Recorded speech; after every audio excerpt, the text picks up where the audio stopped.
منها خلقناكم وفيها نعيدكم ومنها نخرجكم تارة أخرى ولقد أريناه آياتنا كلها فكذب وأبى قال أجئتنا لتخرجنا من أرضنا بسحرك يا موسى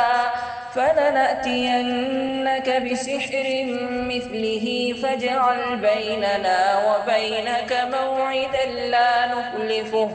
لا نخلفه نحن ولا أنت مكانا سوى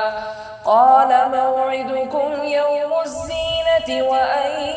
يحشر الناس ضحى فتولى فرعون فجمع كيده ثم أتى قال لهم موسى ويلكم لا تفتروا على الله كذبا فيسحتكم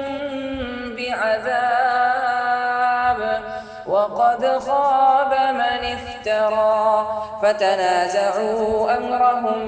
بينهم وأسروا النجوى قالوا إن هذان لساحران يريدان أن يخرجاكم من أرضكم بسحرهما ويذهبا بطريقتكم المثلى